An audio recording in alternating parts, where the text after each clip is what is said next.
Hey guys, it's Leo and it's time to talk about episode 5 of MAHOU SHOUJO's site.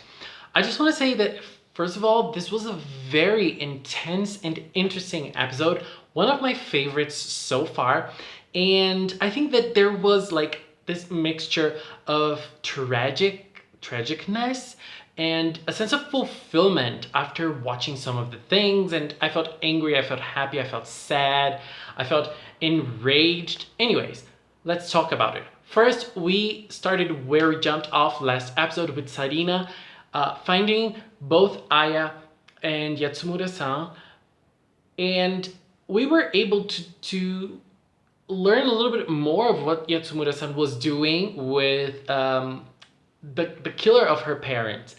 And I felt really scared because I didn't notice that last episode, and now she was really torturing that guy.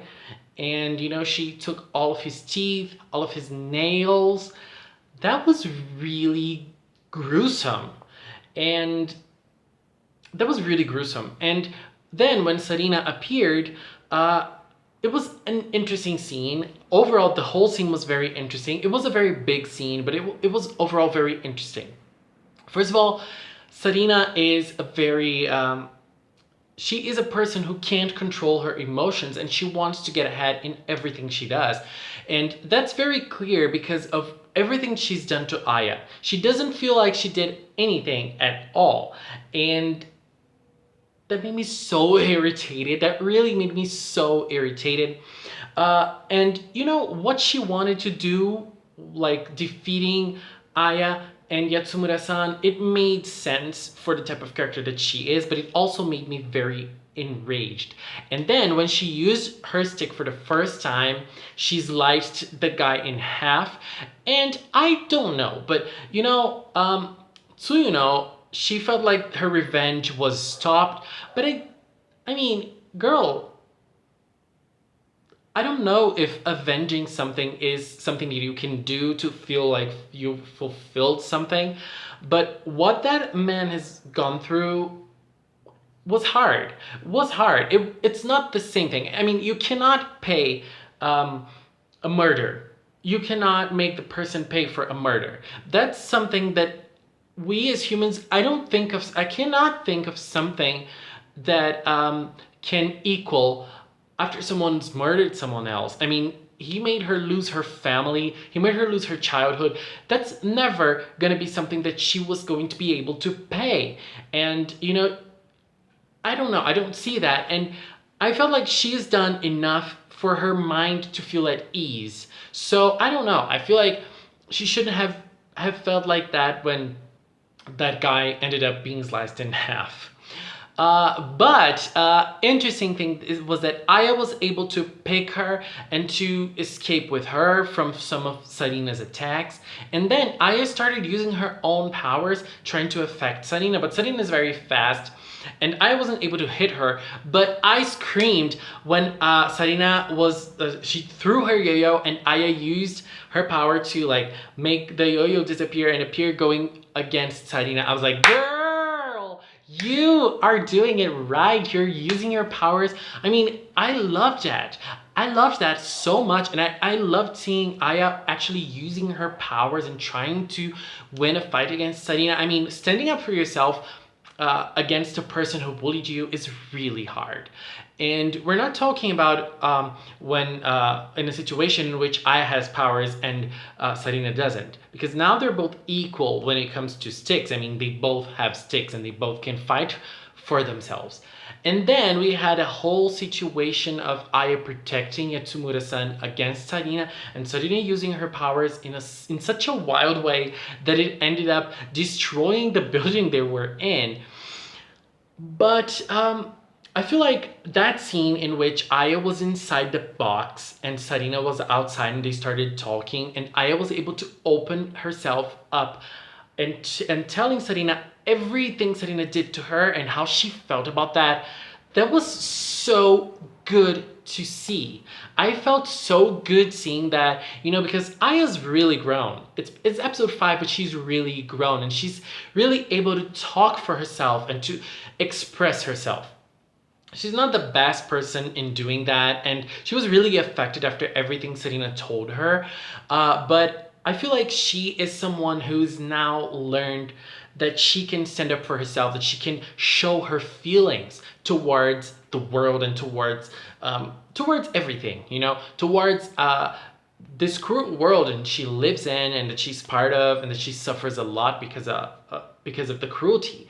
And she's now able to stand up for herself and to express her sadness. And that felt really good. If it was sad, but it felt really good because I really liked watching Aya grow in all of those episodes and everything that's been going on. And I feel like the sense of fulfillment that I said earlier came from this scene specifically. But then the building collapsed, and I felt really angry at Aya. Girl, you should have let Sarina die. Come on. Why didn't you just left her there and saved yourself and Yatsumura-san? Oh my god, that was the perfect opportunity for that devil to die. I mean, sorry, the devil doesn't want you, Sarina. You're as bad as that. So I felt really annoyed by that, but it was interesting because when Sarina went to school, she was right at Aya's place and she saw Aya's table with all the things they told her. I felt like it came full circle for Sarina, and I don't know if that's really gonna affect her, but I think it will. In some way, it will affect her. And probably now she's not gonna go after Aya for revenge or for things that happened. But it was really interesting that Aya was able to stand up for herself. I loved seeing that. I loved seeing that. Now, other things that I want to talk about. First one is the opening. The opening now has new images, and I don't know if the production is late or if it's because they wanted to leave it. They didn't want to show things like early on, and it's now very interesting. I'm very happy with all of the images that we see. There are new magical girls that are gonna appear, and some of them have pretty nice designs, and I'm excited to see them in the show itself. And we also saw lots of nanas, lots of different nanas the webmaster. So we saw lots of nanas in the opening, and I think that there are more people that turn other girls into magical girls, and I don't know, they're probably in a competition to see who gets more magical girls or who kills more magical girls before Tempest. I don't know, but I think that Tempest has something to do with that.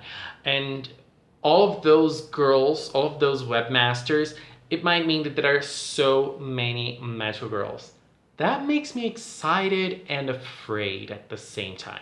Another thing that I really enjoyed about this episode was the fact that we had something that happened in the magical part. I mean, in the magical realm of the show, like the girls fighting with their magical powers, affecting the real world in a very realistic way. I mean, the building collapsed and there were lots of people that were killed inside this building. There were lots of people that were disappeared. There were lots of people that were hurt. And it's interesting to see that things that happen, when the magical girls are fighting will have repercussions in the real world. We don't usually see that in magical girl shows, and we don't see that. I mean, it's obvious that those things are not going to affect the real world in shows like Sailor Moon or Precure, but in other shows like Mahou Iku or Madoka, those things have to affect the real world in a way. And they kind of do, but we don't really see the effects. We don't really see the police, and we don't really see the medics, we don't really see the doctors working working to solve the situation. We don't really see that. And it was interesting because we saw that in this episode. While we didn't really have a big focus on this, I felt it was really interesting that they were able to show that. And the police guy with gray hair, there's something there. That guy is not there for no reason. I mean, no one has gray hair in an anime with people with black and brown hair. No one has gray hair for nothing. He is going to be important in a way. And humans were able to see the magical girls. I mean, they were able to see the power that was protecting Aya and Tsuyuno. And so I don't know how that's going to affect the police, but I think that guy is gonna start searching for clues and for what's really going on, and that makes me very curious as well. Um, and I think that the main thing about this show is the friendship between Aya and Tsuno and how this was able to change Aya for the better. And at the same time, it's interesting that now Aya is also being a good friend to Tsuno and she's trying to help her in any way she can because she feels thankful for what Tsuno did to her and for the transformation that Tsuno brought to her life. And I love this theme. I love this friendship thing, and I think it's being done beautifully by MAHOU SHOUJO site. You know, after seeing the first episode, I was a little afraid that this was the direction the show was going to go until the end, but I don't think it is. I mean, it's a very strong and hard show to watch, but at the same time, it has those beautiful messages, and you can see Aya and Tsuno becoming closer and closer. And I don't know, I think it's beautiful. I really think it's beautiful, and I am really enjoying this part of the show. I mean, I am enjoying the show like for what it is, and I'm really enjoying those things, but I think that the friendship is my favorite part. The relationship between Aya and Tsuno is my favorite part of MAHOU SHOUJO site, and I'm really enjoying it. So I think that now, oh, one more thing. That magical girl that appeared right at the end, that girl was scary as hell, and everybody's been going after Dina. I don't feel sorry for her. She was a jerk when she was alive, but now everyone's been going after her. And I don't know, they're searching for info on Tempest, apart from Nijimin, but they're searching for info on Tempest and they want to kill her. What's really going on here? What is that gray-haired magical girl trying to do? I have no idea, but I like her design already, and I think she's gonna be an interesting character. Anyways, guys, this was my opinion on episode 5.